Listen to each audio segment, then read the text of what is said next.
What's up, guys? Welcome back to the channel. This is Maverick here with episode 4 of The God of High School. So, anyways, last episode we continued on with the elimination tournament. In particular, Mori managed to get himself back into a tournament by defeating one of the judges or panelists or whatever they're called. I think more interestingly, though, is the fact that we seem to have some sorts of references to the Monkey King, to Sun Kong, with Mori here, and especially combined with his antics, how he acts and whatnot.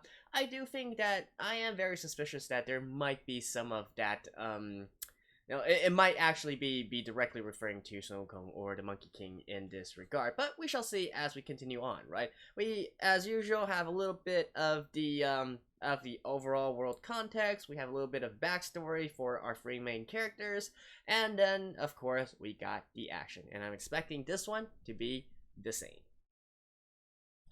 Alright, let's begin in 3, 2, 1, play.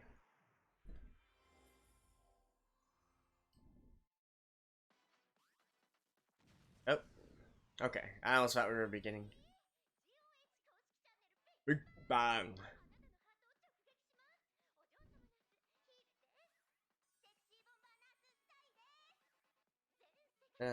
Korea really loves this sort of retro style kind of stuff.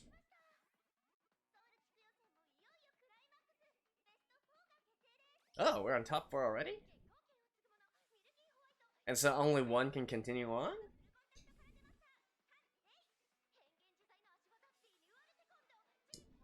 Yeah, Taekwondo. Ah, and Jiu-Jitsu. Oh. Of course they're gonna save the best for last, right? I'm really interested in the Brazilian Jiu-Jitsu user.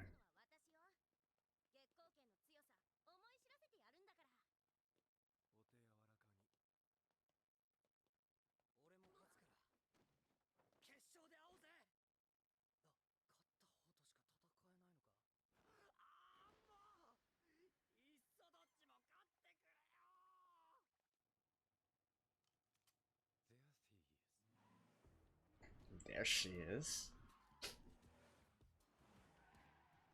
Oh. Is it gonna admire?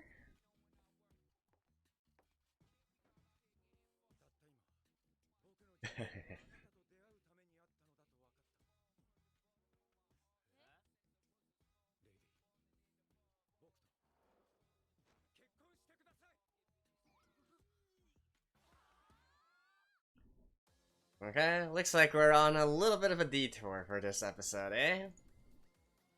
Yeah.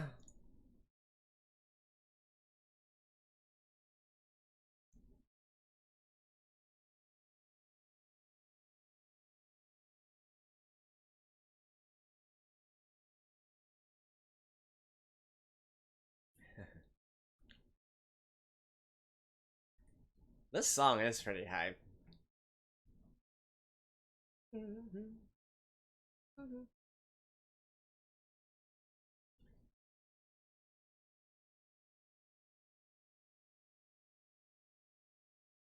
Be your contradiction.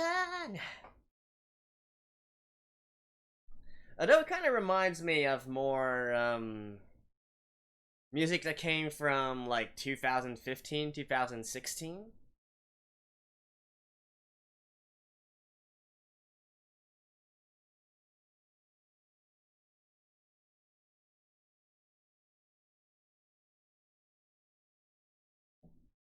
This part might be my my least favorite out of all it.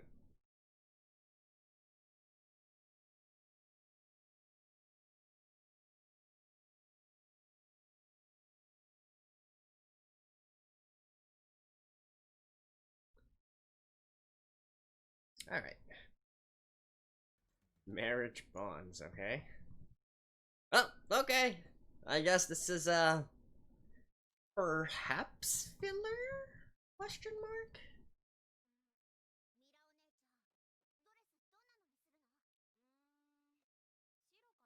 Wait.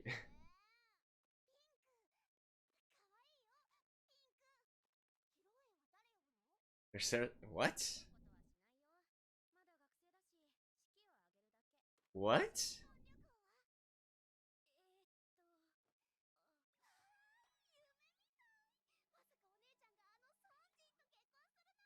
The Sungin?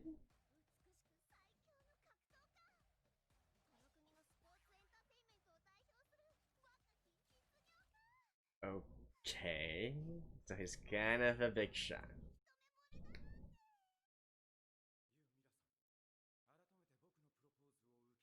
Hey, he's a sword user as well.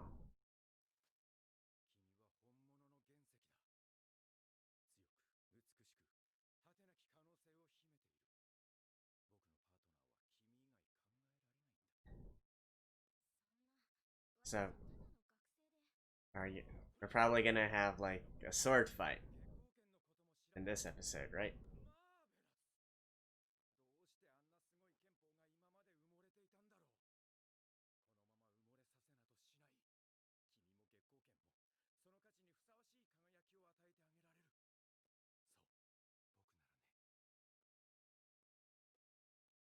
I'm just reading the kanji right now. It is literally Moonlight sword style. Alright.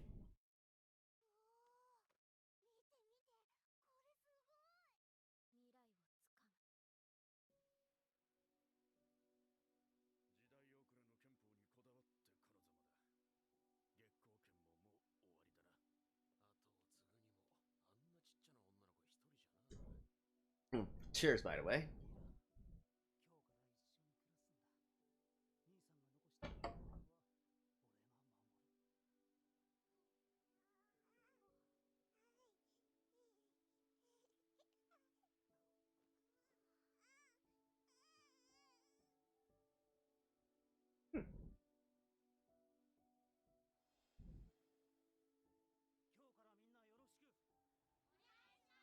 Where is he now? Oh. Doesn't even know how to.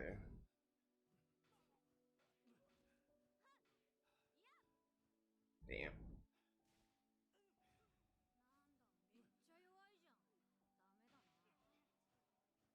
So, she took it upon herself.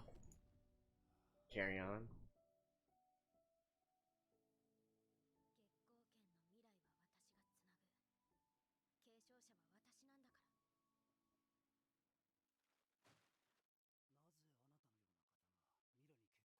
Oh, actually still here.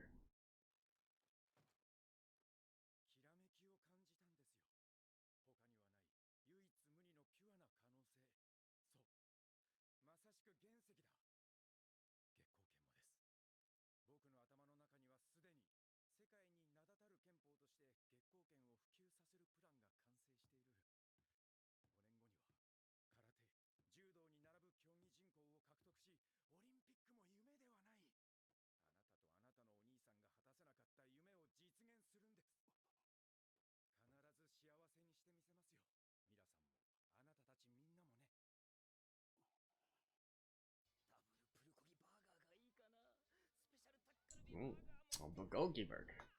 That definitely sounds nice. Just order both, dude.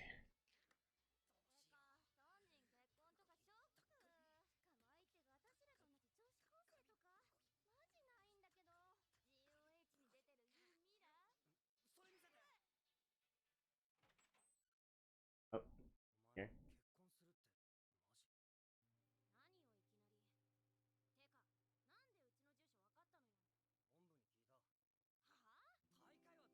I mean, it shouldn't be that hard. Aren't you running like a dojo here?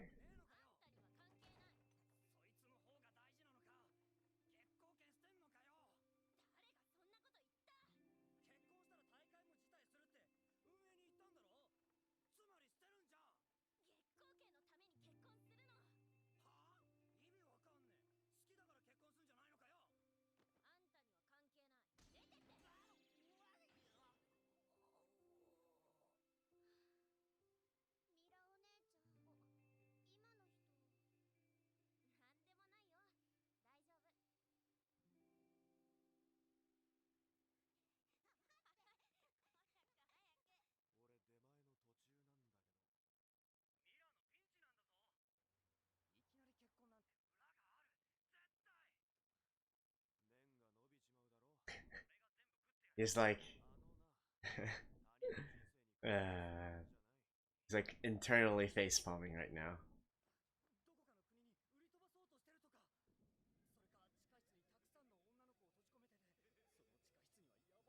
I mean, who knows? Maybe this guy is a fraud, or maybe he's legit.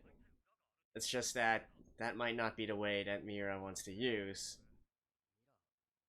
to spread the Moonlight Sword style.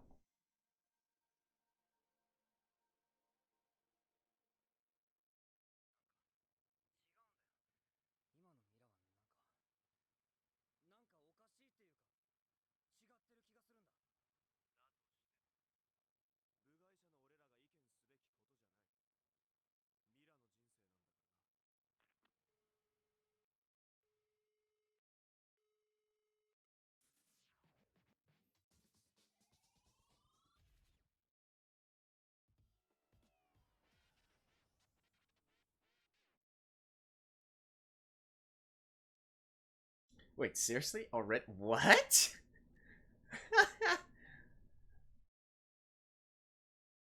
This is... Wow. Talk about moving fast, guys.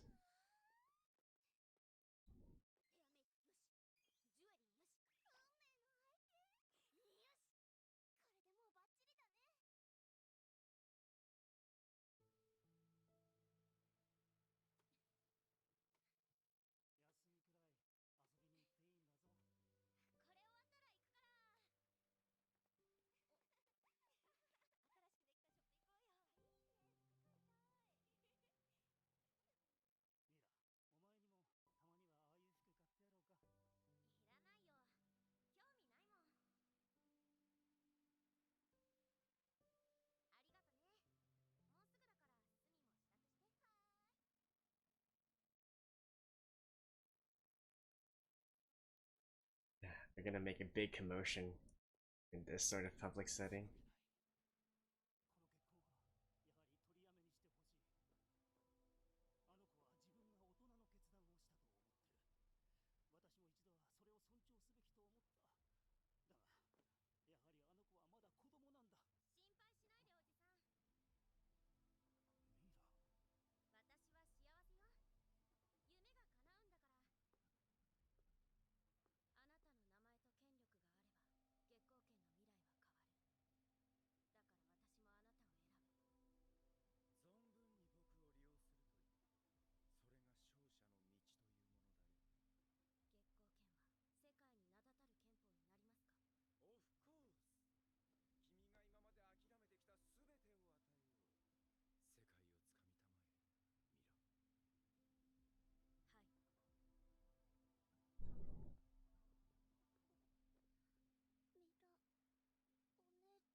Hey, guy.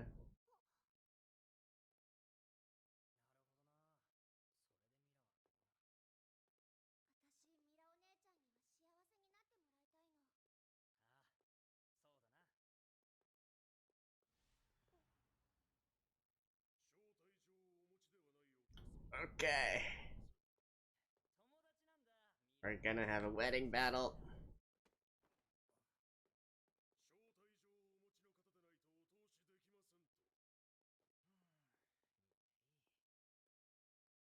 Oh.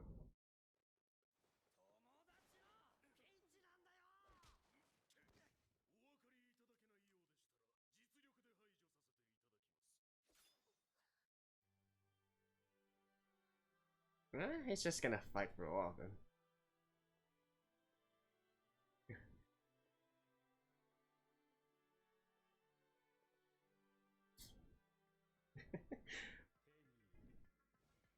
Oh, there we go.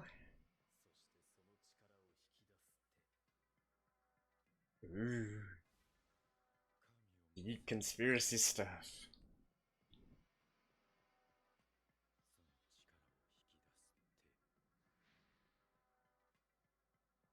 I got.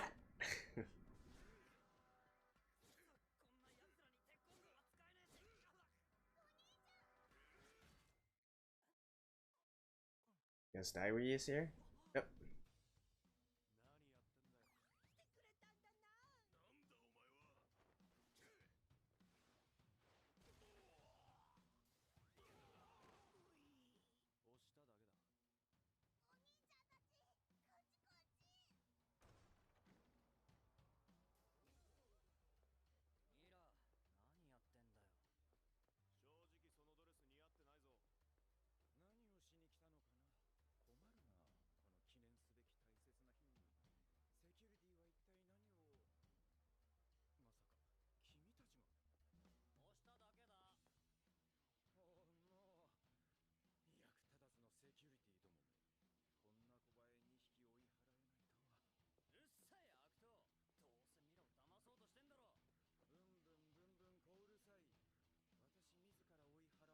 Okay, we're gonna see him fight.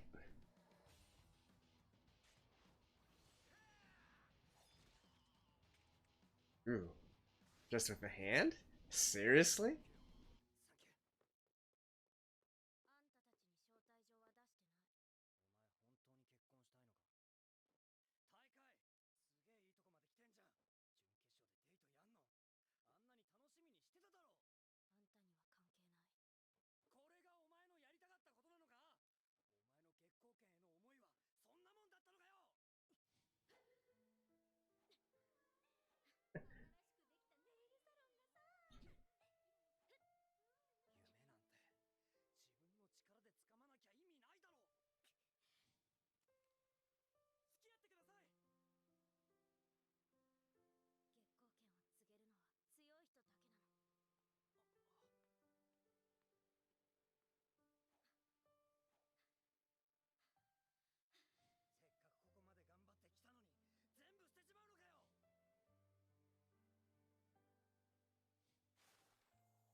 I don't. I don't know. I just feel like the whole thing is a farce. But I mean, as long as they're satisfied.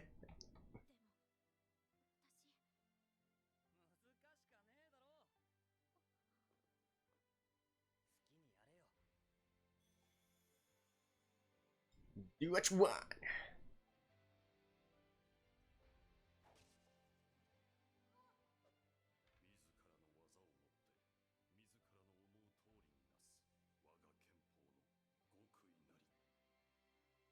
You control your own destiny. Alright, time for the bad guys. Oh. Yeah.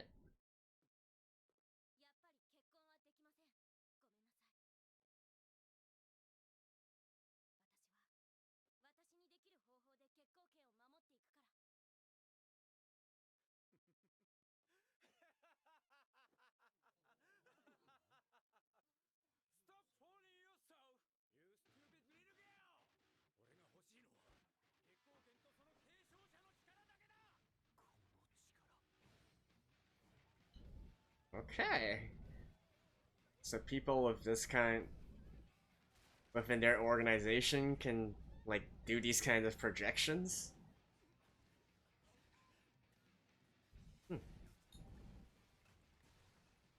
So it looks like it's not just a specific ability specific to that dude.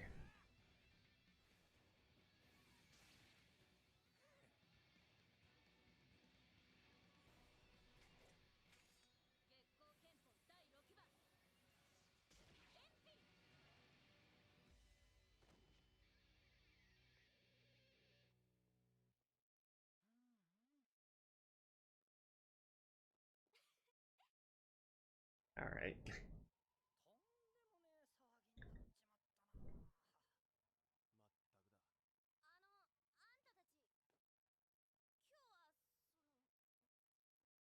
Thank you.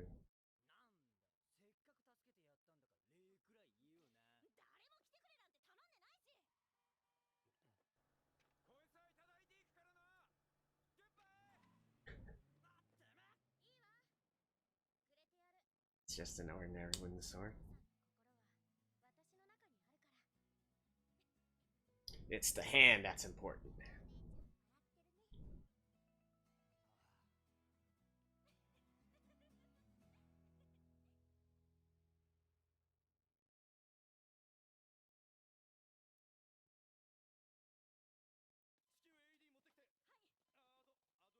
Oh.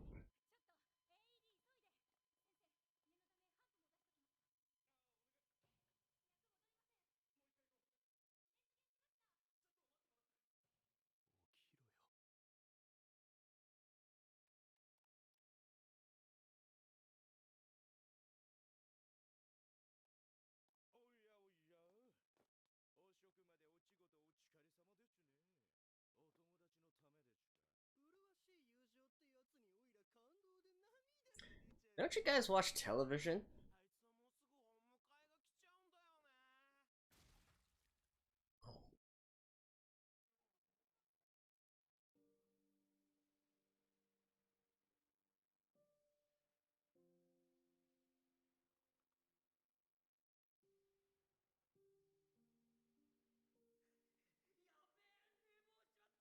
I guess he doesn't really have a reason. Holy shit.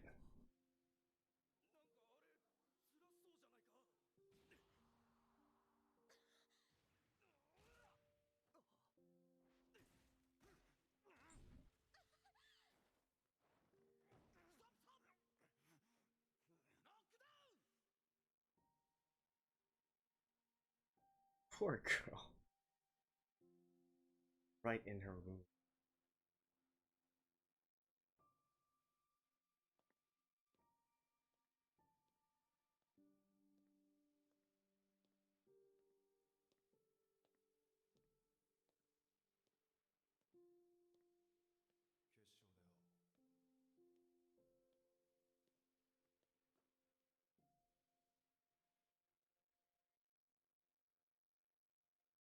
So I guess he's thinking if he wins the entire thing, his wish will be granted to bring his friend back? Alright, see you guys after this. Alrighty, so what can I say? At the very least, I can give them props for doing this very quick transition from something that was kind of warm and fluffy and got everybody smiling and whatnot, kind of a farce with the entire thing, but hey, we got to see Mira smiling genuinely at the very end there, laughing along with her two friends, Mori and Daiwi, and then instantly right in the next scene we see Daiwi beating the shit out of Mira there, right? Relentless in his attacks. And I do appreciate this kind of contrast, right? That is something that I think is pretty well done in this episode. However, in terms of the actual plot, well, all I can say is this anime certainly isn't trying to be anything it isn't, right? So I think it's pretty clear in the fact that it just simply wants you to have to watch this fighting tournament, right? To watch these fights going on between the characters. You know, one thing that I feel like I think I haven't mentioned before yet, but I feel when I'm watching this, The God of High School, no matter the actual fights itself or the characters or even the transition images or whatnot, it feels to me like I'm watching an anime of a fighting game, right? An actual fighting game, like say Dead or Alive or King of Fighters, or Soul Calibur or things of that nature, right? It feels like I'm watching a sort of anime movie of those characters within here. So not really all that, like sure, they have their own backstories, they have the overall plot and whatnot, but still at the end of the day, you're getting hyped for the battles, right? And the only reason we have these backstories is to make the fights feel a little bit more meaningful. And I feel like that's what is happening right here. I think I'm not sure about the original work, but at least the anime is unabashedly just trying to say, hey, I'm not trying to be anything I'm not. This is what you're gonna get, and well, stay tuned for the action, stay tuned for the show, right? And I think that's okay. I'm not expecting a deep plot from every single anime here. Sometimes you just want to have some mindless fun. Although, admittedly, the action in this episode was kind of light, right? For the rest, like I said, it's really following the same formula as the first 3 episodes as well. We get a little bit of the overall context of the world, the underground organizations that are sort of like handling everything, the Illuminati or whatnot, whatever their equivalent is. And then we get some backstories for our main cast, the 3 main characters, right? And well, for this episode, like literally completely consisting of their backstories, and then we have some action, right? So it's got a good formula here, and sticking to it. I feel like, though, just because the action part was a little bit lacking in this episode, it wasn't quite as enjoyable as the first 3. Like, no, it's not the fact that I don't want to see them develop the characters more, but I feel like if you really are going to develop it, you could spend a little bit more time there. Otherwise, like I said, the whole thing feels kind of like a farce, right? And not to mention the entire idea is kind of laughable in the first place. Like, literally, if Mira is so important, right, you would think that they would put a little bit more effort, just a little bit more effort, into actually obtaining the sword and obtaining her heart and whatnot, and not actually just pushing these things through, right? So it really feels more like a bad well, I guess I shouldn't say bad. It feels more like a cartoon, one of those episodic cartoon episodes where the villain comes up with a plot and then they have to carry it out and watch them fail in a single episode. It sort of feels like that. But yeah, sure, whatever. In any case, as we're going on, what I'm assuming is happening here is that Daiwi, because his friend died, his friend passed away, so now he's determined to get to the end of the tournament in order to be granted a wish so he could bring his friend back, because supposedly you can wish for anything, right? At least that's what I think is going on here, and so he's like, I have no more moral limitations or whatnot, I'm just going to do my best to win it all, and yada yada yada. And then, of course, well, they aren't actually going to fight in the next episode, right? Because next episode is the Brazilian Jiu-Jitsu guy versus Mori, and that I'm really looking forward to. And then after that, we get Mori versus Daiwi, and then I'm sure that what's going to turn out in the end is Daiwi will be haunted by images of his friend saying, how could you do something like this? You're turning back against everything I stand for, yada yada yada. How would I literally forgot what his friend's name is. How would he feel if he was looking down on heaven and seeing Daiwi like this? That kind of stuff, right? And if it turns out to be different, hey, I'm all for it. But somehow, I think not. Anyways, that's it for the God of High School episode 4. Hope you guys enjoyed this one. I'll see you guys next time. Bye-bye.